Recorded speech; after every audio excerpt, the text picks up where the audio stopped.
Excellence Online. Subscribe to our channel now for more educational videos and press the bell icon for more updates. Assalamu alaikum. This is Daniel Hussain Zubairi from the platform of Excellence Online. Today I would be discussing second year physics, chapter 14, that is magnetism and electromagnetism. अच्छा, इस chapter में ही हम ये कह सकते हैं, जैसे हमने अपनी पिछली वीडियो में देखा था, कि दो इम्पॉर्टेंट एस्पेक्ट्स होंगे। बड़े ब्रीफली अगर हम इसको समझें तो एक होगा कि आप डिस्कस कर रहे हों इलेक्ट्रिकल डिवाइसेस। ऑब्वियसली जब आप इलेक्ट्रिकल डिवाइसेस की बात करते हैं तो आप डिस्कस कर रहे होते हैं इलेक्ट्रिकल बिहेवियर। मैं इसको और अगर सिंप्लीफाई कर दूं तो इलेक्ट्रॉनिक बिहेवियर, कि ये क्या है। सेकंड आप जो चीज़ डिस्कस करेंगे वो होंगी जनरेटर डिवाइसेस, जिसमें आप ये स्टडी कर रहे होंगे कि बिजली बनेगी कैसे। तो दो इंपॉर्टेंट एस्पेक्ट्स अपने माइंड में हो प्रिपरेशन करते हुए कि फर्स्ट फेज में इलेक्ट्रिसिटी वुड बी देयर, बिजली होगी और मैं उसके ऊपर कोई डिवाइस बेस करके कोई प्रोसेस होगा, कोई फोर्स होगी, कोई मैग्नेटिक फील्ड एक्शन होगा, वो डिस्कस कर रहा हूँ। सेकेंड होगा कि how you are going to generate that electricity. तो बड़े आराम से फिर कॉन्सेप्ट क्लियर हो जाएगा। अच्छा, फर्स्ट टॉपिक पे आते हैं कि इलेक्ट्रॉनिक बिहेवियर क्या है। तो उसमें हम सबसे पहले डिस्कस करते थे force on a charge moving in a magnetic field, that was q v cross v. This is force on a moving charge in a magnetic field, कि एक चार्ज जो कि मैग्नेटिक फील्ड में चल रहा है उसके ऊपर फोर्स लगेगी और हम इस फोर्स की डायरेक्शन निकालते थे राइट हैंड रूल से। फिर हम जब ये कहते हैं कि हमारे पास एक चार्ज अगर मूव कर रहा है, फॉर एग्जांपल ये चार्ज है जो मूव कर रहा है किसी मैग्नेटिक फील्ड में, तो इस चार्ज पे जो भी फोर्स लगेगी वो इस मैग्नेटिक फील्ड और वेलोसिटी के साथ परपेंडिकुलर, जो राइट हैंड रूल से आप निकाल रहे हैं। सेकेंड फिर हम डिस्कस करते हैं इसी चैप्टर में force on a current carrying conductor, that is I L cross B, that is I L B sine theta. ठीक है, अच्छा जी, ये है force on a current carrying conductor placed in a magnetic field. ये topic discuss करते हैं।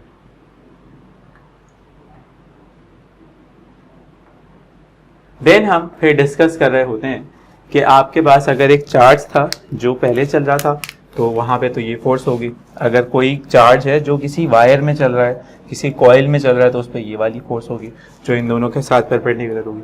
Third ये कि अगर हम उसको फिक्स एक्सिस पे घुमाएं तो we can then have torque. तो टॉर्क हम कैसे निकालते थे, दैट वाज मीना कॉस अल्फा। ये हमारा पहला पार्ट है जिसमें हम डिस्कस कर रहे हैं करंट वाज ऑलरेडी देयर। और सेकंड पार्ट होगा हम इसका बिहेवियर कुछ पार्ट्स पे स्टडी करें, कुछ टॉपिक्स पे स्टडी करें। तो that relates this equation with galvanometer, ammeter, voltmeter, जो इसी चैप्टर में चैप्टर 15 आ जाता है, दूसरा पार्ट हो जाता है।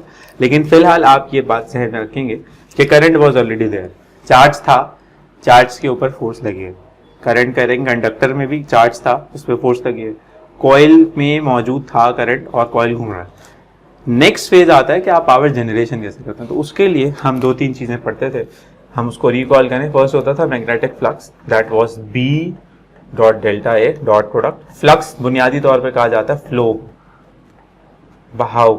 तो हम इस पे फिर मैक्सिमम फ्लक्स और मिनिमम फ्लक्स की बात करते थे। मैक्सिमम फ्लक्स उस वक्त होता है जब B और डेल्टा A क्या हो, पैरेलल, यानी कि B ऐसे हो, सरफेस ऐसे रखी जाए और एरिया ये वाला हो। तो अब इससे फ्लक्स मैक्सिमम होगा। अगर मैक्सिमम होगा तो कॉस 0 होगा, कॉस 0 पे 1 हो जाएगा, तो फ्लक्स मैक्सिमम होगा। मिनिमम फ्लक्स क्या होगा, तो यू कैन रिलेट कि B and delta A would now be not be parallel, they would be perpendicular. Flux के बाद फिर हम डिस्कस करते थे क्या, फिर हम डिस्कस करते थे primarily electromagnetic induction. Electromagnetic induction में हमारे पास क्या आता था, फेरेडेज लॉ, और फेरेडेज लॉज में हम रिलेशन स्टडी करते थे, induced EMF is minus N delta phi over t, और म्यूचुअल इंडक्शन और सेल्फ इंडक्शन के लिए minus L delta I over t और minus M delta I over T.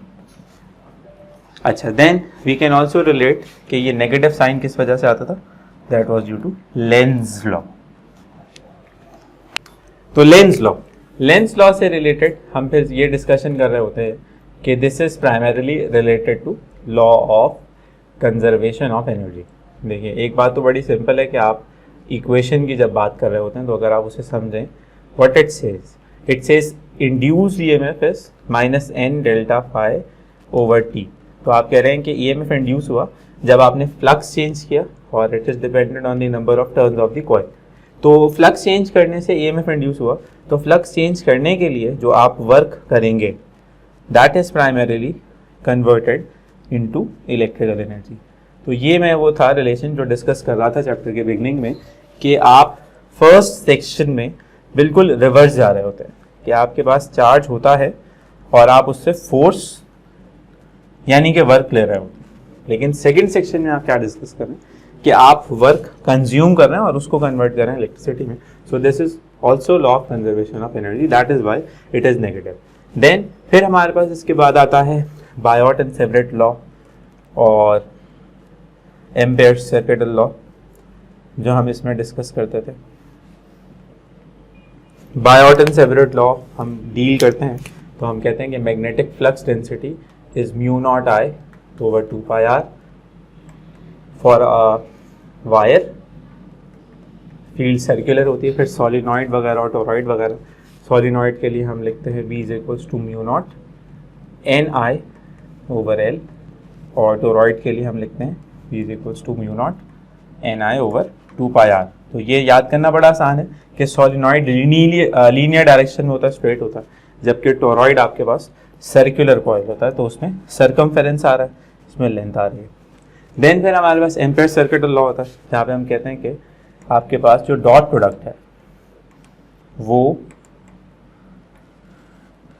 Magnetic flux density का और लेंथ एलिमेंट्स का, वो है mu naught times the area that encloses the current primarily. Then फिर हम डिस्कस कर रहे होते हैं इसी में जो हमारा मेन पार्ट है, that is the AC generator, और उससे रिलेटेड हम पहले डिस्कस कर रहे होते हैं मोशनल ईएमएफ। तो वो मोशनल ईएमएफ क्या होता था कि आप मोशन की वजह से जो ईएमएफ इंड्यूस करें that is L V B sine theta, और फिर इसी से जब हम जनरेटर कॉइल रिलेट करते थे तो हम कहते थे this is basically N A omega B sine theta. तो जनरेटर जो हम पढ़ रहे होते हैं वो एसी जनरेटर होता है। एसी जनरेटर में हम क्या कर रहे होते हैं, हम टॉर्क दे रहे होते हैं, कॉइल को घुमा रहे होते हैं, और कॉइल की रोटेशन से हमें क्या मिल रही होती है, ईएमएफ मिल रहा होता है। और क्योंकि जो रोटेशन ऑफ द कॉइल होती है वो हर 180 डिग्रीज के बाद रिवर्स होती है, तो हमें कहते हैं कि हम 180 डिग्रीज के बाद shift in direction of EMF ये यूज़ कर रहे होते हैं। फिर एसी जनरेटर के वो हम वर्किंग प्रिंसिपल के हिसाब से अगर थोड़ा सा चेंज कर दें, अपोजिट कर दें, यानी कि एसी जनरेटर का क्या टास्क है कि आप उसे फोर्स या टॉर्क देंगे और वो ईएमएफ देगा, बिल्कुल रिवर्स सोचें तो इट बिकम्स अ मोटर। और मोटर में जो हमारे पास डिफरेंस होता था प्राइमरीली वो ये होता था कि हम स्लिप रिंग्स को चेंज करते थे स्प्लिट रिंग्स में, और स्प्लिट रिंग्स क्या करते हैं, स्प्लिट रिंग्स प्राइमरीली इस तरह के रिंग्स होंगे, और वो आपका 180 डिग्री के बाद जो साइकिल रिपीटेशन है उसको ईएमएफ की टर्म्स में चेंज नहीं होने देंगे। तो coil keeps on rotating and rotating in either clockwise और एंटी क्लॉकवाइज डायरेक्शन। तो I hope this helps you in covering your chapter 14 from physics. बहुत बड़ा चैप्टर है, हमने कोशिश की है कि इसके सारे न्यूमेरिकल एस्पेक्ट डिस्कस करें, तो एक ज़बरदस्त किस्म का रिव्यू हो जाएगा आपका अगर आप इस वीडियो को देखते हैं। जज़ाक।